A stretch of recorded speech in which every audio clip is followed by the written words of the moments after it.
Welcome back, guys. You can obviously read titles, and I don't like to make intros, so let's go ahead and dive right into it. Okay, so first, you're probably wondering why you need a part 2 of part 1 in the first place. Part 1 is a good foundation for starting your journey, but especially as you become more advanced, we need to go ahead and expand on the methods that I put in the first video, because especially with the diet and the accountability factor of getting a beach body, we need to be a little bit more advanced with our wording, and we need to go way more in depth than I did in the first video. I plan on making Why You're Making Fitness Too Complicated a multi-part series so that as you advance, I advance in my information. The multi-part series is made for you guys to avoid the mistakes that I made in the beginning of my fitness journey. That being said, if you don't see any muscle progression in the first 3 months, then you're doing something wrong. Okay, the 4 mistakes that were in the first video were you're not holding yourself accountable, you're setting too broad of goals, you're not sticking to a healthy diet, and you're trying to find the perfect program, which is impossible, obviously. We're gonna expand on the most important factor in my first video, which is accountability, because accountability directly correlates with consistency, and consistency directly correlates with success. If you want to be held accountable, the best thing that you can do is go ahead and text a family member or a close friend right now and get that family member or close friend to start your journey with you. And you guys can take day 1 through day 60 progress pictures. And if you aren't making any progress, you're either doing something wrong or you're not really trying at all. Genetics will accelerate one person's progress compared to the other, but that does not mean that one of you guys should not be making any progress at all. Typically, the most common reason that people quit journeys or quit progression challenges is because they lose sight of the vision of their end goal. So that means that when one of you guys decide to quit because you're feeling lost, you need to reinstill that vision in your partner's brain. And I know it sounds a little bit cheesy, a little bit cringy, but you actually need to ask them specific questions like, why did you start this journey in the first place? Can you talk to me about that? And you need to get them talking, because once they start talking about why they started the journey in the first place, typically it sparks a little bit of dopamine in your brain, and that dopamine makes you want to start the journey again. This is why personal trainers are actually not as important as you think they are, because all they're doing is making you send your diet, they're making you send your workout routine every day. And if they're holding you accountable for your routine every day, then logically, of course, you're going to be making progress. So screw the personal trainer. Not literally, but you don't need that personal trainer. You have a notes app, I have a program, I'll give you that program. And if you don't want my program, you can go online and search for many free programs out there. There's literally hundreds. And I recommend, if you are gonna go online and search for another program, go research KinoBody. Now, your job will be to log every single one of your workouts. And what I mean by that is the weight that you lifted, the amount of times that you lifted that weight, and the amount of sets that you lifted that weight. And you need to do that for every single one of your workouts so that week to week, you can make sure that you're either lifting more or you're lifting more reps. Alrighty, now we're gonna go ahead and expand on the diet factor from my first video. Now, the reason that I urge everyone who starts their fitness journey to start eating healthy first is because if you just worry about calories in and calories out while eating some junk food, you're gonna build some really bad eating habits. And you can probably food scale that junk food for about a week or 2, but you're gonna lose motivation for that. And junk food is made to be addicting. The companies out there like McDonald's make their food so addicting that you're gonna go and get it more, you know what I mean? And you're gonna eat more than you need.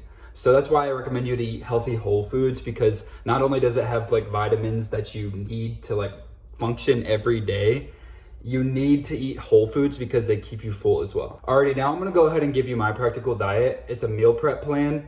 I know it's gonna sound a little bit overwhelming, meal prepping doesn't sound easy, but this is easy and it's not expensive. So I'm gonna go ahead and show you what I eat every day to stay lean. Alrighty, here's all the food that I eat in a day. Okay, I got quite literally everything out of my fridge and my pantry, so let's go step by step.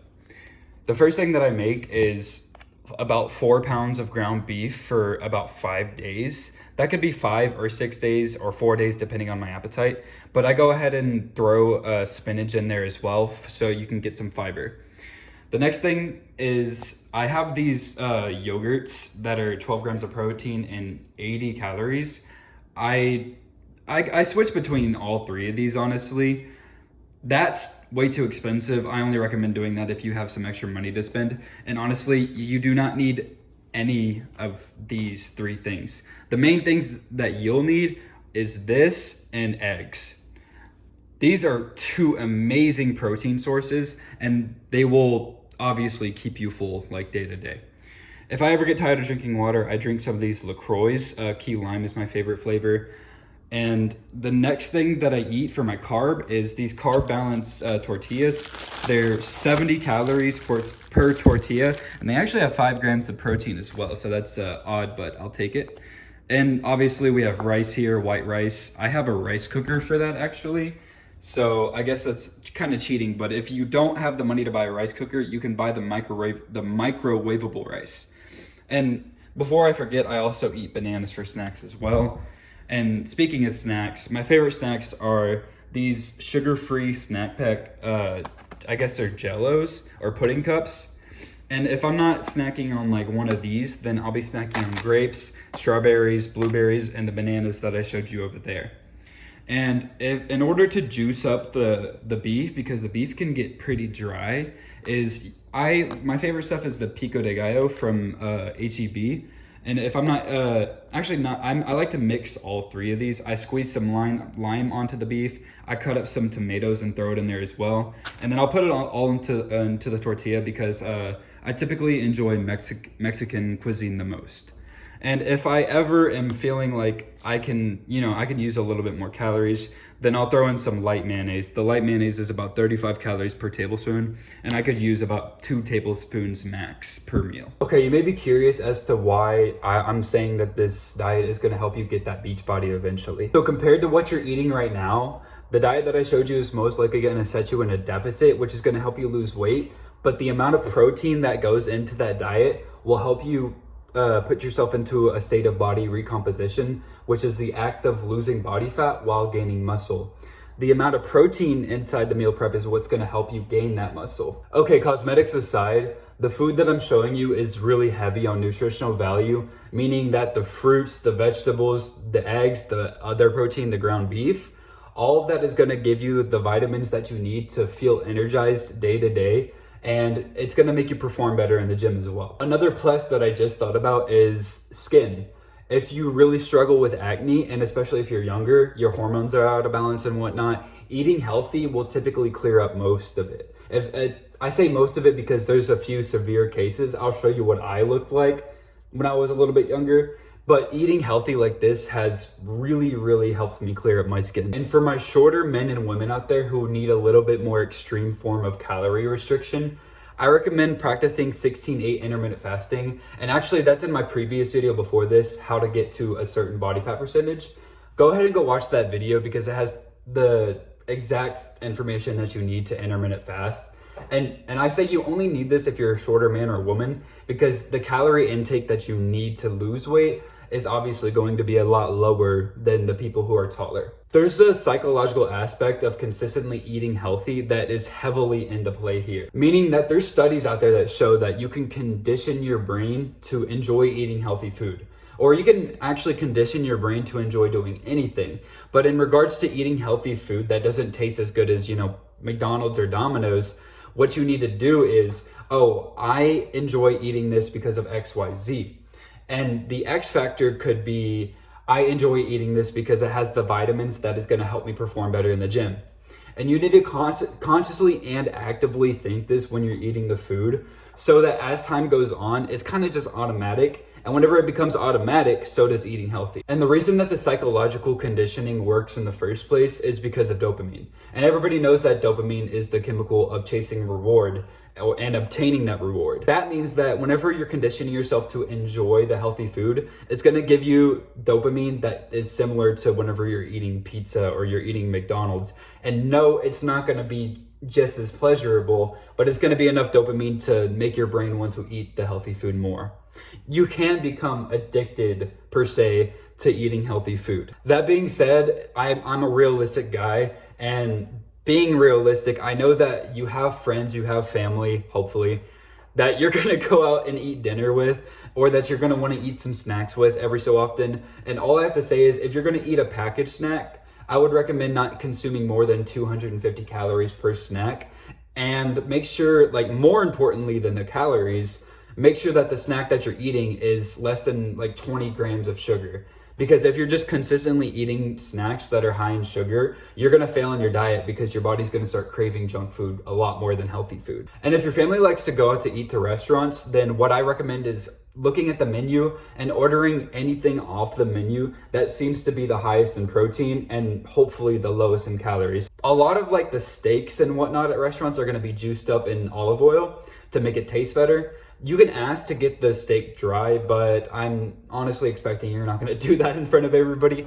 So just look at the menu, like I said, and read which one seems to have the most meat or the most protein. The last practical thing that I'm gonna talk about in order to like maintain a high level of fitness or in order to maintain staying lean, you need to prioritize recovery. Proper recovery means 3 things. It means 7 to 9 hours of sleep, 11 to 15 cups of water a day, and 1.2 or 1.8 times your kg and body weight of protein. I'm not gonna go deep into the science behind the 3 of these things because I'll make another video or you can do the research on your own. But the thing is, all 3 of these things are just gonna make you feel like good, right? And if you feel good, you're gonna want to pursue this high level of fitness for a longer period of time. That being said, I'm not gonna forget about cardio because cardio is a really important aspect of staying lean. But the thing is, if you're in a huge calorie deficit and you're trying to maintain, like 4 to 5 days of intense cardio a week, then you're gonna feel terrible and you're not gonna like be motivated to stay lean. So what I recommend is a system, and the system is, if you're in a heavier deficit for like a month or something, then do like 2 to 3 moderate cardio days a week. And if you're at maintenance calories, then you can do a ton of cardio.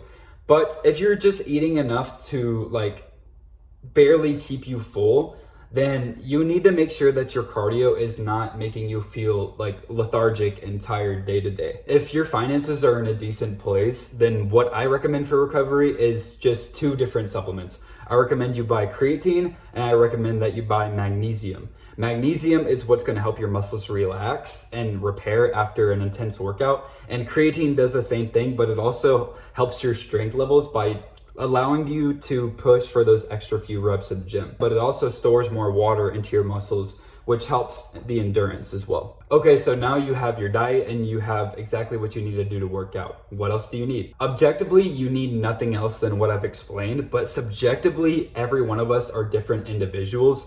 And since we are different individuals, we are gonna come from different backgrounds. We're gonna come from different financial backgrounds, and we're gonna come from different backgrounds of eating. And what I mean by that is your family is gonna have different eating habits that they instilled in you during childhood. And you may say that you're not affected by it, but psychologically, everybody's gonna be affected by their family's eating habits.